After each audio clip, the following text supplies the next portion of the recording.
All right. Well, thank you for coming on the Hard Thing podcast, Simon. I'm excited to have you here. And I know we've been kind of back and forth with the scheduling, and that's totally my bad, but I'm happy to get you on the show. I'm super excited to be here, Justin. Thanks for having me. It's great to connect at last. Yeah.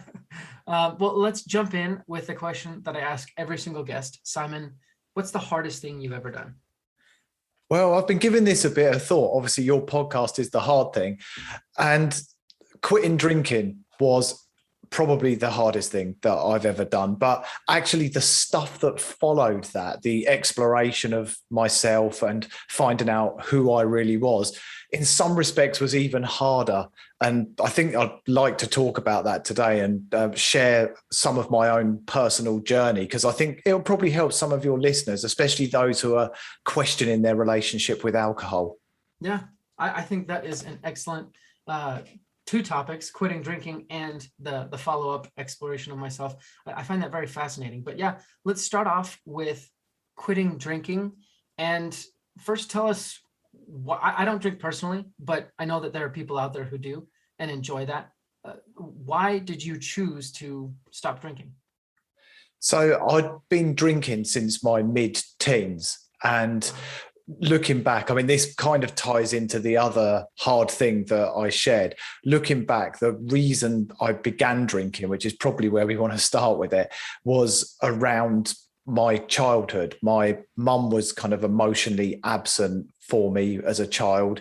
My dad abandoned the family, was never interested in me. He left when I was 2 years old, was rarely in my life. So there was this immediate kind of foundation that I got off on that wasn't particularly brilliant. And then when I was 13, 14, I was sexually abused by a neighbour. And it wasn't long after that I started taking the remains of my dad's red wine to my bedroom. I didn't piece this together until a long time later. And I guess it helped me change the way I felt. I didn't realise I felt bad at the time. I wasn't very conscious of it. But ultimately, it was about changing the way that I felt. Instead of looking at the way I felt and exploring why I felt that way in the first place, I just changed it. And alcohol was a really easy way of doing that. But I did it every day. That behavior just kept going on and on. Every single day, as from 14 onwards, I was drinking. There were literally a handful of days right across that time up until my 40s when I didn't drink. It was generally if I was laid up in bed with the flu or if I was in hospital for a procedure that I wouldn't drink if I was forced not to do it. And when I got to about 40, it was around 4 or 5 years before I quit, I started to question that relationship. I'd seen something on the news about the dangers of alcohol, how it can affect your mental health, your anxiety, as well as physical impact of alcohol as well. And it really started to cause this inner conflict within me. Suddenly there was part of me that wanted to continue drinking. I didn't want to hear this stuff, but there was also part of me that was saying, you need to stop, you need to make a change. And I kept trying and trying to change my behavior, but I just kept going back to that same place. So the long answer to the question, why did I stop drinking? It was to end the internal conflict. I'd moved out of a place of ignorant bliss where I was just drinking and didn't really care. I wasn't really thinking about it. I'd become aware that it was some kind of a problem and I needed to do something, because if I'd stayed stuck in that place of internal conflict, cognitive dissonance, it's one of the most painful places you can be when you've just got an argument going on in your mind. And that was the reason why I took the decision to make the change that I did.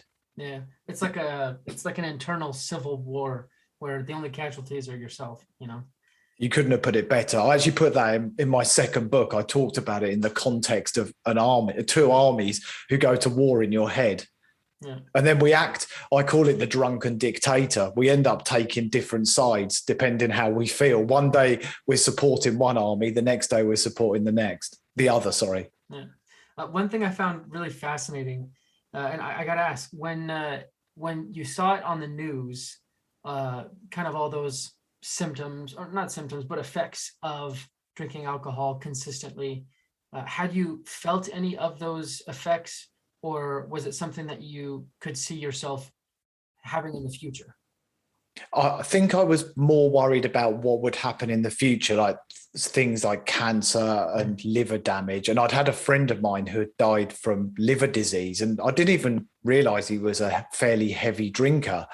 But it was more the mental health problems. I'd experienced severe anxiety, mood swings. I knew my relationship was suffering. I was emotionally disconnected from my wife. I knew I wasn't the dad that I wanted to be to my son. So it was more those things rather than the physical implications. However, when I did quit, the physical changes I saw, darkness under my eyes faded away after about 3 weeks.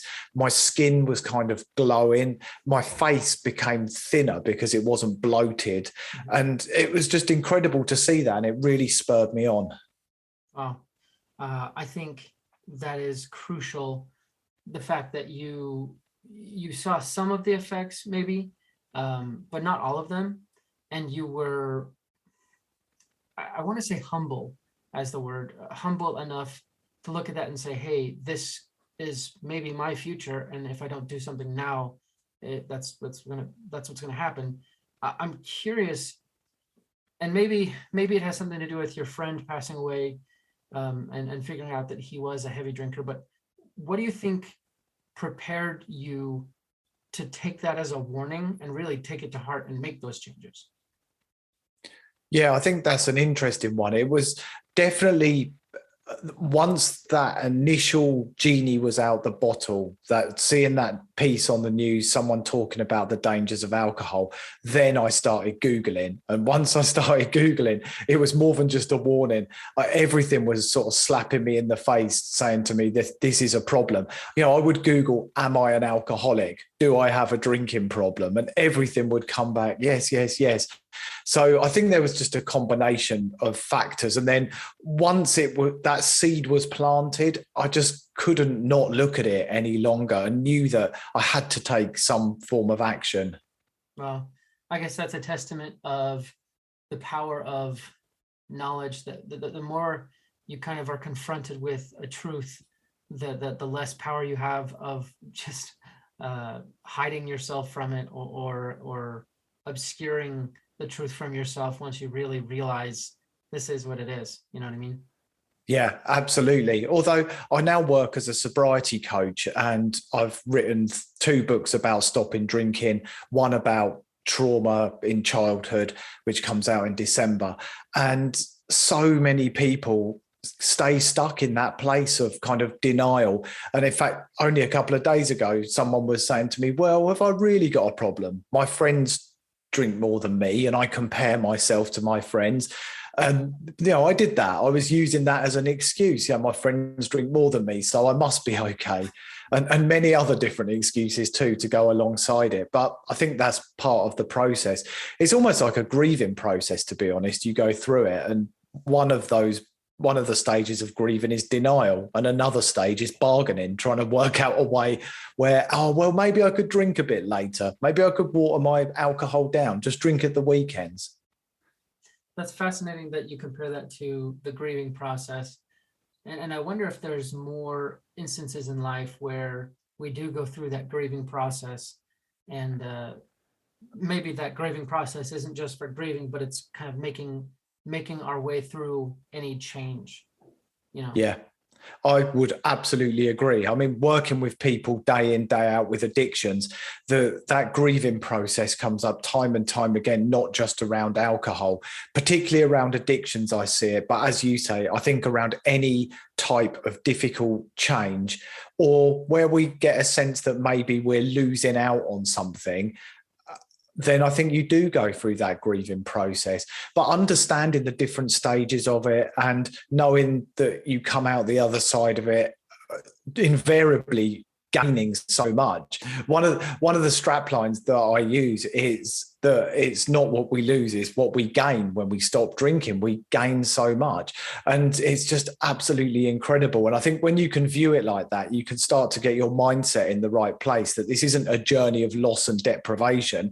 It's a lifestyle choice that we're making in the context of alcohol. And I think that's the same with any sort of life change. If you've got a strong reason why, and you truly understand it, and you're motivated for that reason, if you know what you're going to get from it, then you're going to become determined. I often say to people, think about any time in life when you've wanted to achieve something, maybe moving house, having a baby, changing jobs, getting married. The more you have a strong reason why you want to do it, the more determined you are, the more motivated you are, the more you smash obstacles out of your own way. And I think working on mindset is a big thing, and that can help you through that kind of grieving period because you can see the bigger picture on the other side. To help our audience kind of picture this a little bit better, walk us through what exactly you did and tried, and what worked and what didn't work after you decided, hey, I'm going to make this change, and the process that you went through in changing your mindset and your behavior. Yeah, absolutely. I'd love to talk you through that. And I think it's important for your audience to understand that this can apply to just about any addiction or behavior change. And people often say to me, is this an addiction? Have I got an addiction? And all addictions are on a spectrum. And I won't go deeply into this, but they're all on a spectrum. And I think, if it's having a negative impact on your life, if you feel that something has control over you rather than you having control over it, that there's probably some level of addictive behavior going on. But the process that I went through was essentially a 5-stage process. The first was unawareness. I talked about ignorant bliss. That was the first stage. I was completely unaware, didn't even realize I had a problem. And unfortunately, with addictions, a lot of people stay in that place. They don't even look. They don't want to look. But eventually, for most of us, the universe slaps us in the face somehow. We might end up getting divorced, crash the car, something bad might happen that is a wake-up call. But some people don't take the wake-up call and wait for another one to happen and another one. And after being unaware, the next stage is becoming aware. We start to actually acknowledge that there is a problem and I need to do something about it. That's that internal conflict phase that I spoke about. And from there, the next step that I went on to was learning about it and educating myself. I think beating any addiction is like learning a new skill. It's like learning a new language. And I did exactly that. Not learned a new language. I taught myself it like a new skill. I learned everything I could about sobriety. I made it my hobby and I immersed myself in it. I joined Facebook groups. I read just about every book. I listened to podcasts and just soaked up as much as I could about the best methods of quitting drinking and learned exactly what worked for people, what wasn't working for people. I mean, there's not a one size fits all, but there's lots of best practices you can follow to set yourself up for success. And I can share some of those if you want me to go into that. But after the education process, it's about putting it into practice in the real world. It's all very well learning this stuff and reading it, but you've got to form new beliefs, true new beliefs, and replace your old limiting beliefs. And that might be, for example, I used to believe that I couldn't have fun if I didn't drink. So if I went to a party, I absolutely thought that I needed alcohol to have fun at a party. I had a strong association between the two. And I had to break that. I had to form new beliefs. And the only way to do that was to, A, bring the belief out into the light and challenge it and actually look at whether it was completely true. And then also, B, to get out into the real world and actually do it, but in a kind of safe and supported way with people around me who were going to look out for me, knowing that I could leave if I needed to leave, which in the early days, I did have to do that a few times.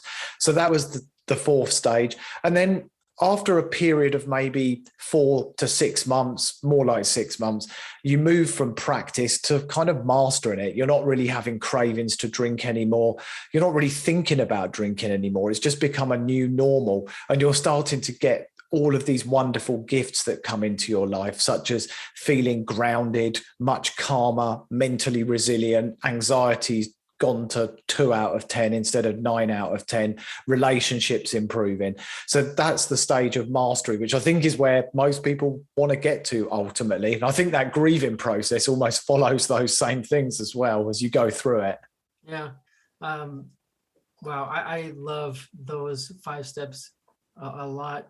and I actually want to dig into each one. With the awareness stage, you said it usually takes the universe, life, God, however you put it, to slap us in the face a little bit. And then you did mention that sometimes it takes more than one slap in the face. How can we get ourselves into a position where we don't necessarily need the slap in the face to become aware, if that makes sense? I think that's a great question. And I think what's worked for me around that is becoming really clear on who I am, what I like doing in my life, like genuinely like doing, becoming radically honest, speaking my truth, not bending the truth, telling white lies, telling big lies, and getting really clear on my values and aligning my life with my values. Because I think we invite pain and suffering and difficulty into our lives when we do things that go against our own values. A simple example would be somebody who has a strong value of honesty, yet they're working in a job in a call center, bending the truth, doing high pressure sales, for example, which is the opposite of honesty. But actually taking a look at that and making sure our life aligns with our values. Because I think a lot of the pain around addictions comes when actually we are going against our values. This isn't who we are, it's where we are. And that's a big difference. And it's not who we are because it doesn't go with our values. So I think bringing anything out into the light is hugely beneficial, and almost taking a really honest inventory of our lives and just looking at how those behaviors align with our values. And I think if there's an addictive behavior, it would nearly always come up on that kind of moral inventory that we did of ourselves. I'd also like to add that I think doing this kind of exercise might even make you realize, hopefully before some grand event in life that could really hurt you, hopefully it makes you realize that maybe you don't have values, or you haven't really explored those, and you're like, what do I value? Because I think those values kind of form a foundation that keeps us afloat in life's maelstrom, if I can say that, you know? Yeah, I think you're absolutely right. I mean, they can act like guardrails for life, can't they? Yeah. And yeah, you're completely spot on there. And so many of the people, I mean, I work with thousands of people. I have communities online with thousands of people in them. And so many of the people I do group coaching and things like that, that they have never looked at this stuff. They've never brought it out into the light. Alcohol literally numbs our senses, numbs our emotions, numbs our feelings. And people drink instead of looking at it. But this is the beauty of taking a break from drinking initially. It takes the mask off and you're forced to look at yourself and start to ask these questions about who you are, what you enjoy, where you should put some boundaries in place. You know, what are the things that bring up emotional triggers for you, etc. Whereas before it was reach for a drink. I don't even want to look at it or feel it. Yeah, I like that phrase, take the mask off, because I think, I mean, obviously we're all familiar with the concept of, you know, wearing masks for wearing masks kind of for the benefit of other people, so that way they see us as a certain kind of person. But I don't think we look at ourselves enough and realize that we're wearing masks from ourselves, hiding things that we don't want to look at, just kind of living in denial. And taking that mask off is a very hard thing to do. And that kind of brings me to the next point with the education portion. You said that you just dove in, you learned everything you could, podcasts, books, YouTube videos, I'm guessing. To me, that screams commitment. And I think commitment is measured by what you're willing to try to get wherever you're trying to go. And I'm curious, how did you develop that much commitment? Or was it just that you just had enough? Yeah, I think I was sick and tired of being sick and tired of the daily rituals, the hangover, the fog that was just constantly there. And I also, being honest and talking about wearing masks and egos, I think there was also, as I started joining Facebook communities, seeing people posting about being 50 days, 100 days sober, I wanted to take them on. I wanted to do it too. And I wanted to post in those groups. I mean, thankfully, that part of me I've worked on too since I quit drinking, but I think it actually served me having that kind of ego-driven behavior in those early stages. So there was definitely part of that. Plus I have ADHD. So when I get the bit between my teeth, I either can't pay attention to things or I hyper focus on them and just can't put them down until I've done it. And thankfully with sobriety, it was one of those. Yeah, I think that is a superpower in that instance. And I've seen that, not necessarily ADHD, but I've seen kind of that the doggedness, the ability just to hold on to something so tenaciously and not give it up in a lot of my other guests. And I think that is a trait that leads many to success, the ability to just to stick with something until you've got it, you know?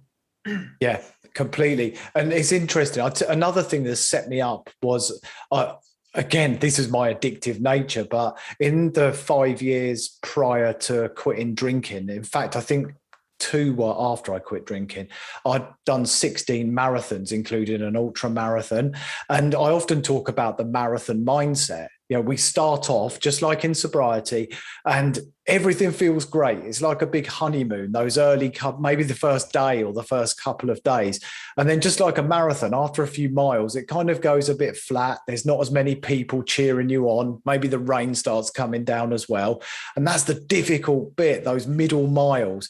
But when we stick at it and just keep putting one foot in front of the other, no matter what we're trying to achieve in life, eventually the crowd starts to get bigger. The sun comes out again. We start thinking about the finish line instead of thinking about quitting. And before we know it, we're crossing the finish line and we feel like a hero.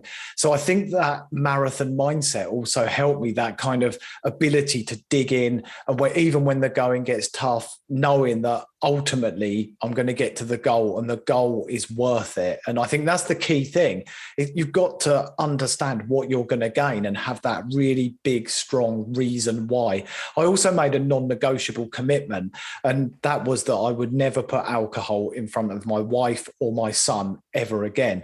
And that meant not drinking. And I didn't want to go back on that. I'd shared it with my son. He was like 12 or 13 at the time that I quit. And I didn't want to let him down. And I also didn't want to let my wife down or myself. But I liked putting that extra pressure on myself. And I came out, they call it coming out when you tell people you're sober.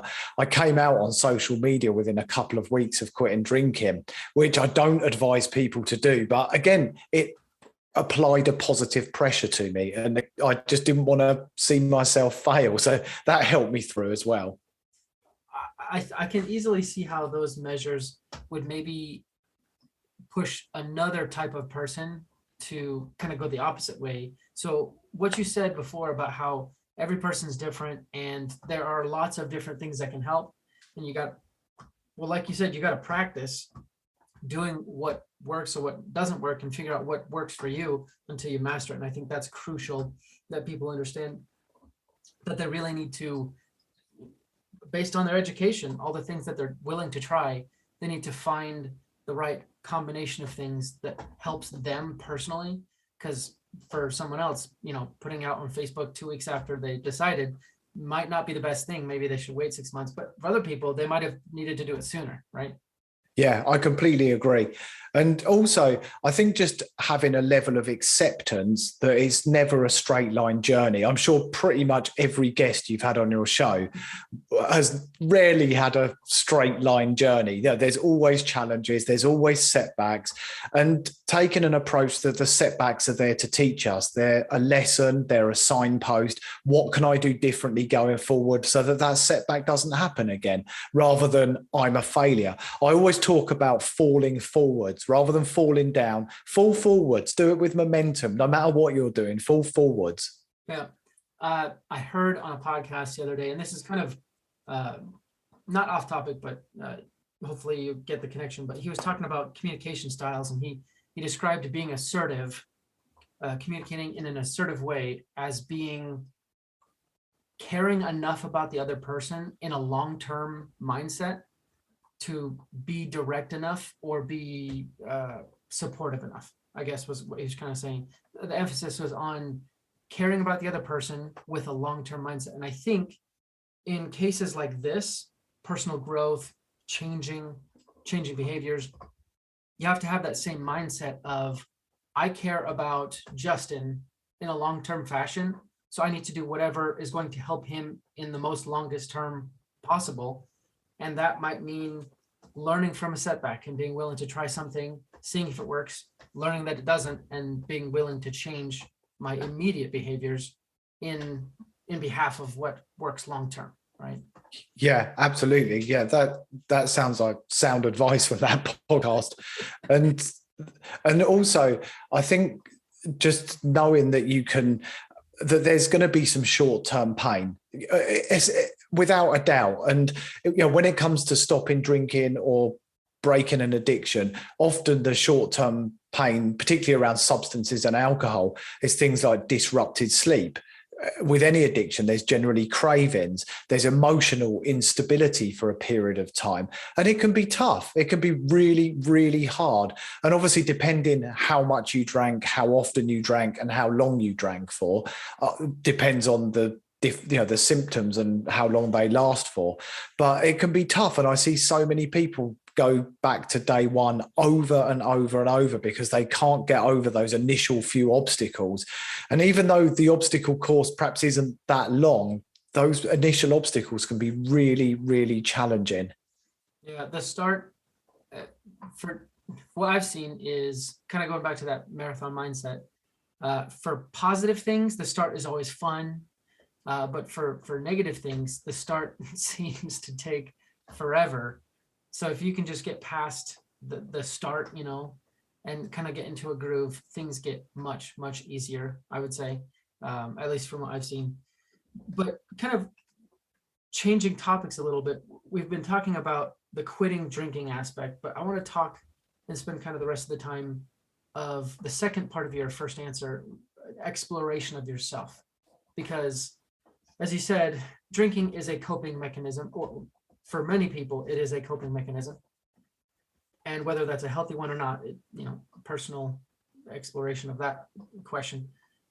But when you take that coping mechanism away, obviously you're still left with whatever you were trying to cope with. So how did you deal with kind of what the alcohol was hiding? Yeah, and that was the unexpected part of it. I talk about the unexpected joy of sobriety, but this was an unexpected challenge of sobriety that I wasn't counting on happening. And it was that same thing we were talking about earlier, that removal of the mask. You're forced to look in the mirror. You're essentially emotionally naked and have to take a long, hard look at yourself. And initially I was all over the place. There was a long period of feeling like I was on a pink cloud and really euphoric and happy. And then suddenly things started to go a bit flat. And my anxiety wasn't out of control again, but it was going up. But I was more really struggling to deal with feelings. And I did a lot of therapy work. I changed my direction in terms of what I was educating myself. So I kind of treated it a bit like another addiction. I'd become aware, and that was the first stage again. I started educating myself, and then I started practicing these new behaviors. And I think that journey, the last time we get to do some work on ourselves is about 15 minutes before we die, because it's a constant journey. We just continue on that journey of self-discovery and self-improvement. But you touched on something earlier as well around acknowledging the parts of ourselves. And I think one of the big breakthroughs for me was actually learning to accept the parts of me that I'd never really looked at, the parts I'd hidden, the parts of myself I'd denied or repressed, the parts that are kind of ugly. And that's a hard thing for people to do. We talk about ego-driven behaviors and only showing that one side of ourselves to the real world, when actually we're all made of different ingredients. And there's often, with everybody, we've all got dark parts, bits in the middle, and really great parts. But I've been working a lot around that, actually owning some of those behaviors, some of those traits that I have that maybe feel a bit uncomfortable to actually say, yeah, there's times when I do that. There's times when I judge people. I think we all do, but a lot of people will not acknowledge that they do that, and then they get emotionally triggered by it. But yeah, sorry, I've gone off topic a bit, but it was a lot of therapy work, a lot of learning, and just again, that hunger to get to that place. I think I've been in pursuit of happiness my entire life. And this started to feel like I was really, really getting there. And then thankfully, after 18 months or so of quitting drinking, I really did start to feel some true peace in my life and really sort of shift some of the big obstacles out of my way by healing some really challenging traumas. Writing about it helped as well. So the 2 books about stopping drinking were really cathartic for me. They helped me through the period where I was quitting alcohol and the subsequent year after. And then my book coming out in December, How to Heal Your Inner Child, really helped me through my trauma work and making peace with my mum and the way she was emotionally neglectful towards me. So that helped as well. Some people just keep a journal. I like to write books. I find it maybe poetic is the right way to say it, that you describe it as before this war within your head, these 2 opposing armies, and then you just use the term making peace, which I find very, again, poetic, that's exactly what you kind of need to do. You need to make peace with, like you said, all the aspects of your life, yourself, your memories, your experiences, and really come to terms with who you are as a person, and say kind of, I am whole. I'm this whole person. I find it interesting in the Bible, Jesus Christ says, love God, or love thy neighbor as thyself. That's the second commandment that he says. And I think that many people, we kind of forget that we're supposed to love ourselves as well, not to get spiritual or anything. Hopefully, that doesn't offend anyone, but I just find that fascinating that process it begins to integrate your whole self together. Yeah, you're absolutely right, though. I mean, the number of people who I work with, and they're a million miles away from self-love. I think at the heart of all of this, and I absolutely was too, by the way, and I don't even know if I'm there yet with self-love. I think I'm definitely up to self-like, but maybe not quite self-love. But at the heart of all of this, everything we've talked about today, addictive behavior that you could even describe as self-harm, ultimately, is one thing, and it's toxic shame. And toxic shame is something that we carry from our early years. And I believe that every addiction, it comes and stems from toxic shame, because we're ultimately trying to change the way that we feel. Some people don't agree with this, so it's a little bit of a controversial topic, but a lot of other people do. But toxic shame is essentially when our self-esteem has been affected, or we feel a sense of just being not good enough in some way. And that's been hardwired into us at an early age, maybe just by a parent who used to sigh when we talked as a toddler because they didn't want to hear what we had to say, or a parent who just was never there because they were always at work, or in my case, a dad who just wasn't interested in me and left the family home. Whatever it is, there's toxic shame and an inability to love ourselves. And then we find it easier, as you rightly say, to love other people, and we give all of that out and we just forget about ourselves. We forget about looking after number one. Some people might say it's selfish, but I think it's the least selfish thing you can do, because that positive energy just ripples outwards and affects everybody in a wonderful way. Yeah, I think part of it might just be we don't have many people don't have someone teaching them how to truly love themselves, because our parents maybe never learned themselves.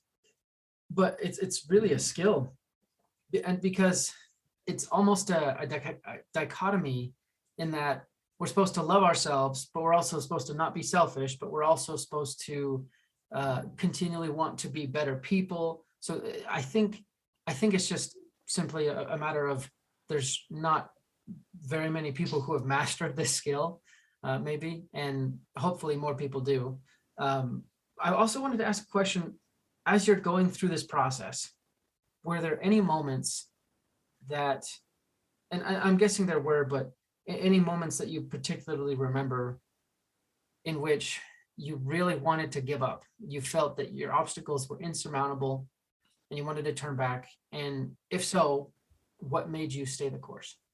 Yeah, there's many in the early stages where I really was questioning it, just thinking it would be so much easier to take a drink. And I remember one episode where my wife and I are both keen runners. I mentioned about the marathons, and we went out for a run. I think I was 1 day without alcohol or 2 days.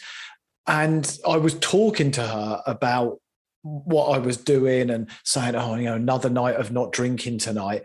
And suddenly just floods of tears were streaming down my face. And I just kind of broke down in the middle of the street, and she was hugging me.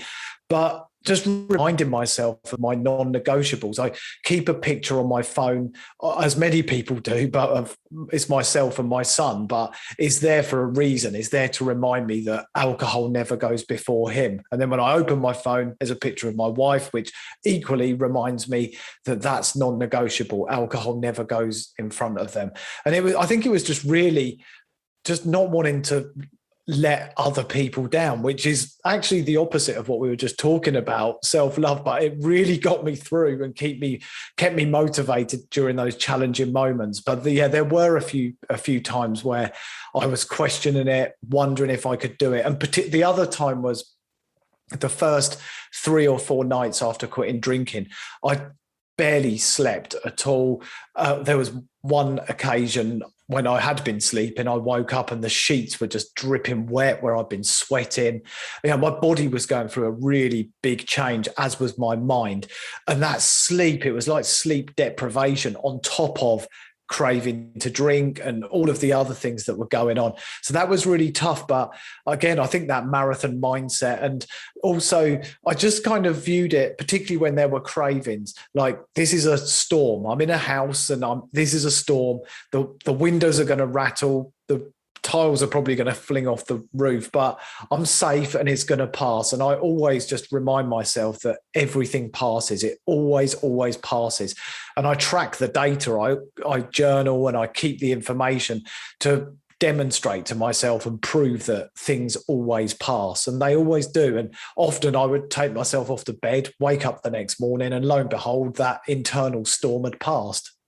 Yeah, so often, and just for life in general, if you can make it through a bad day just to get to sleep and wake up the next day, often, not always, but often, you'll already be in a better position mentally, emotionally, maybe even physically. So yeah, I definitely agree with that.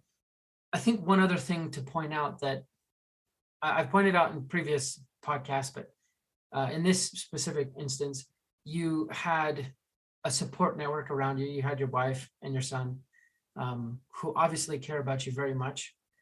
And you also shared your struggles with select people.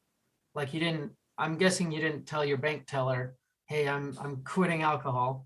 And this is a big thing for me. But I'm guessing you probably told some close friends, your wife and your son, and they were able to, in moments of weakness, when you maybe didn't feel as strong, they were kind of able to bridge the gap and make up the difference, right?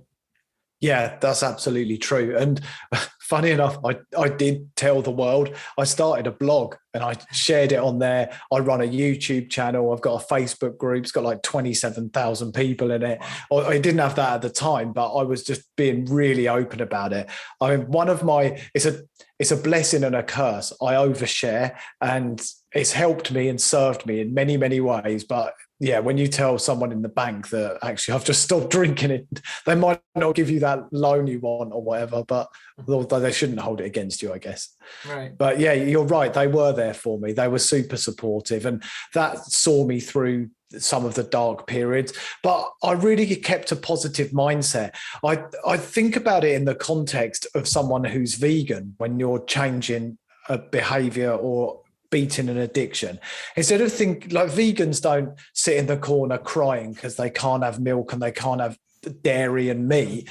They're proud of it. It's a lifestyle choice. It's a badge of pride. And that's how I look at sobriety. I'm proud of it. It's a lifestyle choice. I've got t-shirts on that say sober rebel. I don't see it like I'm an alcoholic and I've got an illness or a disease. I see this as a positive and powerful lifestyle choice. I used to be an alcoholic. I'm not anymore. I love that. I think that pride in your identity probably makes it a lot easier to stay the course and remain, because you fashioned yourself into kind of a new person. And even as we said, sharing sharing the struggle with random people, maybe not random, but a coworker or something, that kind of gives them a chance to become a supporter and to help build up your foundation in a way. And I think people would be surprised how many others would rather be a supportive person in that instance than someone who makes fun of you for trying to change your life or something like that. I think sharing really helps build I that agree. network. Yeah, and I think the more vulnerable you are, the more you invite that same level of honesty and openness into your own life. I was astounded in the first month or so after I stopped drinking. I think I had 5 or 6 messages from people who I'd been friends with on Facebook for years telling me that they were worried about their drinking too. I didn't even know that had a problem. Some of them I hadn't heard from or spoken to for decades. I went to school with them. They're reaching out to me saying, how did you do it? How did you do it? So I kind of immediately knew that this thing was taking a trajectory towards helping others and giving something back. Wow. I love that. Usually when, I think it is Viktor Frankl that says, if you are to give light to others, you must burn, or something like that. But I think the idea is when you do try and change your life, I think people will come out of the woodworks admiring you or wanting to emulate you because they haven't quite taken that step yet. Yeah, exactly. And that's what I continue to do to this day, is coach people. People obviously learn how to quit addiction through my books, and I run a program too. So yeah, I couldn't agree more. It does come with its downsides as well. I mean, my entire personal story is in the public domain, for example, and it can be a challenge when people kind of start to rely on you or depend on you, which I try and avoid. I try and keep boundaries tight. Mm-hmm. But yeah, so there is sense in what you said as well. Awesome. Well, Simon, I've appreciated our conversation so much. We're coming down to the end of our time together, and I want to be respectful of your time as well. So before we get any further, how can people reach out to you, support you, and see what you're up to? Probably through my website is the best way, which is besober.co.uk. And that's got links to my Instagram, my Facebook community, if anyone wanted to join that. My YouTube channel is also on there. So that's probably the best way, besober.co.uk. Excellent. And there they can find your 2 previous books as well as your upcoming book this December. Yeah, they're all on the website. They're on Amazon too, but if you head over to the website, everything's on there. Perfect. And then we also do need to give our audience some action items. We don't want them going out and wondering what to do next. So this is the list that I came up with based on what we talked about. Number 1, get out of being in denial. Number 2, get 100% clear on your values. And number 3, build your support group and don't be afraid of sharing your struggles. Would you like to add to that list at all? Yeah, I think I would add to that. Start gathering data, journaling or tracking your mood with an app. And again, I don't think this just applies to addiction. I just think this applies to developing yourself in life in general. Tracking data is crucial, and then actioning on what you learn from that data, patterns you spot, or behaviors, situations, people, places that need to change, for example.